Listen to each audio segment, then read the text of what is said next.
So Wednesday last week, I sprayed this field, and I want to show you what it looks like now. It's been, what, almost a week.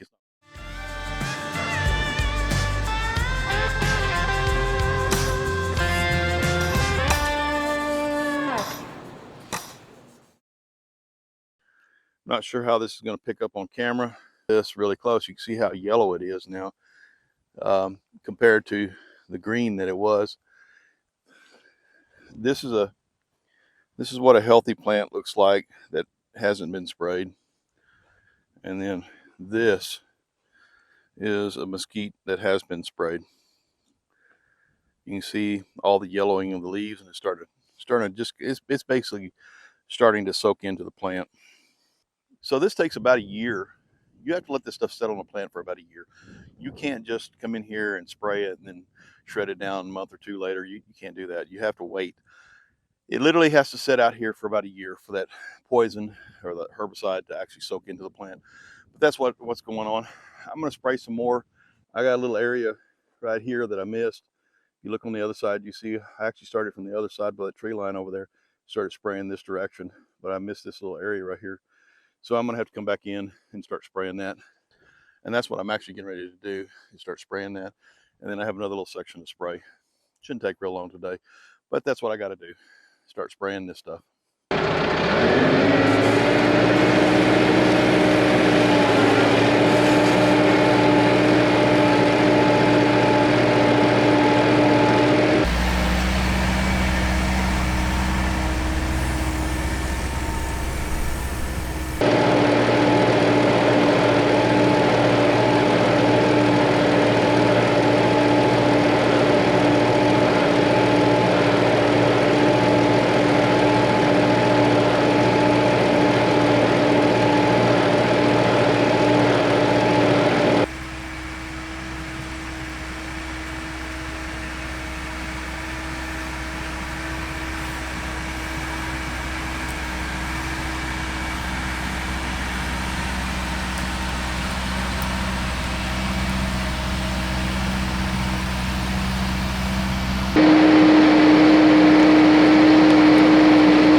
Now I hope to be able to come back to this in next year or so and show you some good results.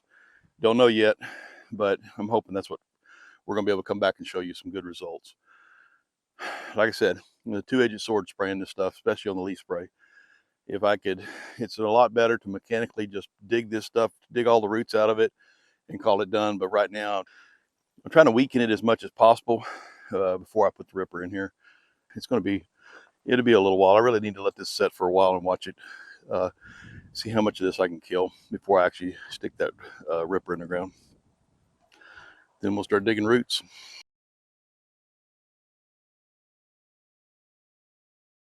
All right, this is like 3 days after spraying the mesquite spray on these things.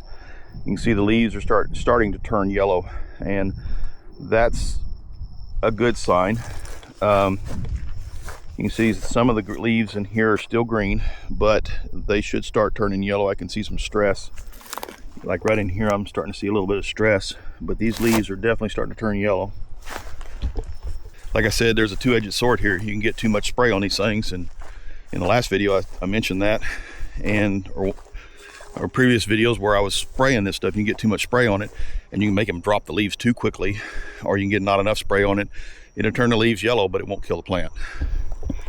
And this is a healthy plant right here, very healthy, nice and green, no new growth. This is super healthy. Whereas if you kind of look out across there, you can see it starting to yellow, and then you'll see a greener spot over here because I haven't sprayed this. This is nice and green over here, and this is yellow. Let's go look at another place that was sprayed a little over a week ago, and I'm going to show you what that looks like. A little concerned about that one, and I'll show you why. So this area I'm about to show you right here, you can see it already behind me, was sprayed a little over a week ago. I think it's a week and a couple of days. But anyways, doesn't really matter. Here's my concern. It's looking really like it's working, okay? It's dead looking, and it's got, you know, leaves are definitely yellowed up and looking pretty bad. And it killed all this other weeds that are in here too. Now the grass looks good. There's nothing wrong with the grass. Like I said, it's a selective herbicide. But here's my issue. If you look at like this one, this small plant right here, a lot of the leaves are dropping, and I'm concerned that that poison got into the plant itself, not just dropping leaves. Here's another one. This one looks actually better because this is kind of what I'm looking for. The yellow leaves are still on there. Everything looks pretty good there. But whenever you have a plant like this one right here is I don't know.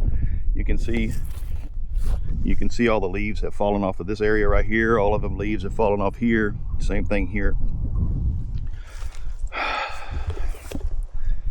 Like I said, I sprayed according to instructions, and we won't really know for probably close to a year. And it takes that long. I got to leave this out here for a year. I can't shred it down. I can't do anything to it. It has to sit here for a year to know if that poison got into the plant or not. And I'm hoping it did.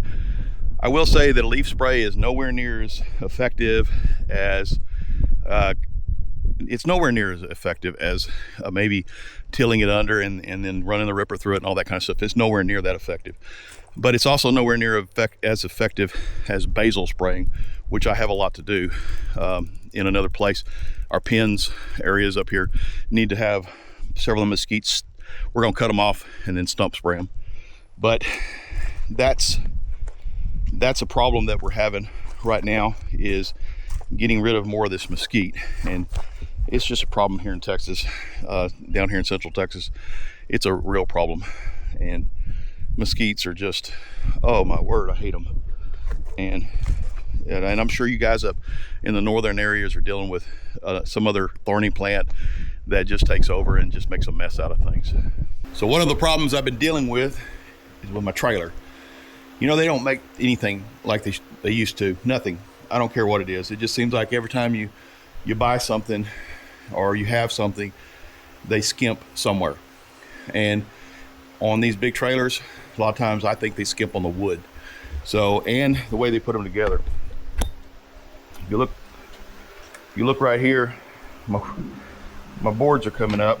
I've got this one. I've already fixed this one, pulled it back down into place, and then this one right here is loose, and there's another one over there that's loose. Now, each one of them have that one over there, and there's two of them here that have one screw holding them in place because the screws have broke, and the wood is just not that great. I mean, this trailer is a 23 model, and if you look right here, the wood is broke, and that wasn't from me putting something on there and breaking that wood. It's from it twisting and turning and expanding and whatever else it does. And so now that's broke. It's just aggravating because none of these trailers are cheap, and when you buy something, you want it to last. That's just all there is to it. And I shouldn't have to be replacing wood. I shouldn't have to be even fixing wood on a trailer, not this early. And so I got to drill some holes in this and fix this. It's just another part of what I need to do today.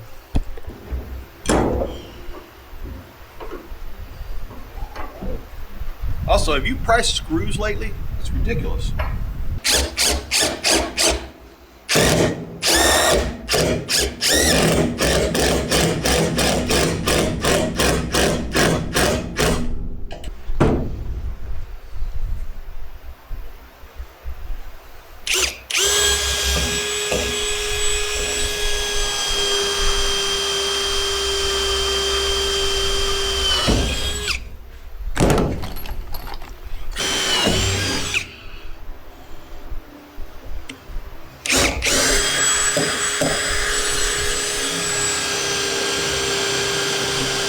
It went all the way through and I broke my bit. All right, I was able to knock the bit out of the hole.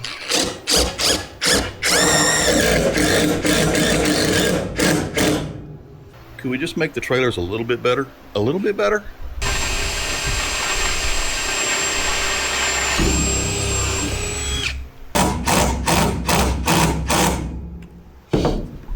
So I decided to go ahead and fix all the spots. I'm here, I'm just might as well do it. So I've got them all fixed except for the broken wood. The next thing I'm gonna have to do is I'm gonna pull this trailer out of here, but I've got to go to the doctor after a while, and I do not want to hook the truck up to it right now. But I need to hook the truck up, pull it out of here, power wash these boards, and then seal them.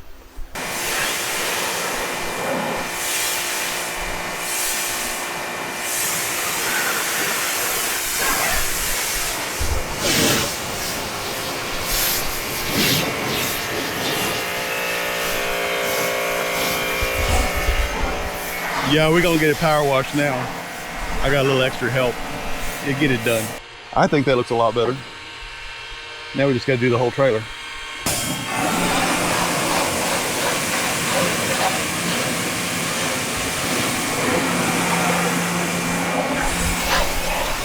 So much nicer when you get some good help.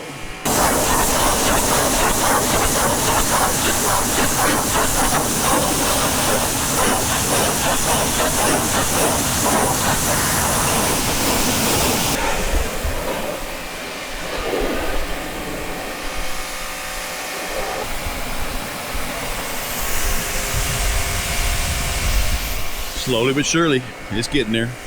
All right, it's been a day. Yesterday we power washed the trailer. It looks different. It's not that kind of a silver sun beat wood. Now this area right here is because I carry the yellow tractor on here, and it leaks a little bit of oil, and so it already has a little bit of oil on it. Today I'm going to throw some oil on it and coat this wood to help protect it. You know, you want to protect these trailers as long as you can. The only thing I didn't do, and the only thing I'm not going to do today, I may do it at a later date, is replace that piece of wood right there. It's cracked, broke, and needs to be replaced, but I'll get around to it eventually. I use, I don't know, 4 gallons of oil on this one and a little bit of diesel in there just to thin it out. That's the only reason I'm using the diesel, and I spray it. I don't roll it on. Rolling it on is an okay thing if you want to roll it. I just don't. I personally would just rather spray it. So I think I'm gonna get started on that. Try to get that adjustment just where I want it. There we go.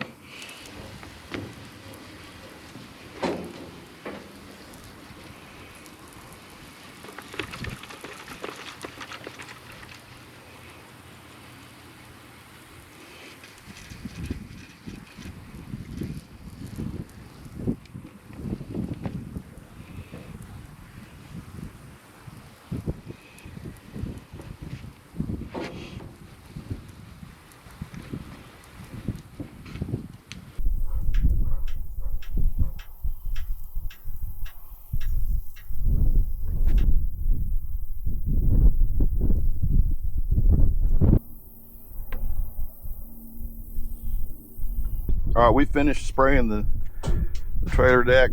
It's got a good coat on it. It looks really good. That area right there, notice the oil's not soaking in very quickly. It's because it had the oil on it from hauling yellow tractor. And then it just, some of it's soaking up a lot faster. This right here still had the same amount of oil put on it, but it's just the wood's so dry, it's just soaking it up really quick. But that's what we got done today. It looks pretty good. We're gonna let this set out in the sun, soak in, and hopefully we can maybe spray it again at a later date. We're not gonna spray it again anytime soon because, well, I'm out of oil, and that's the way it works. So we got that sprayed. We've got a couple of things on this video that we did over the last couple of days. I appreciate you guys that have been tuning into the channel, but until the next one, thanks.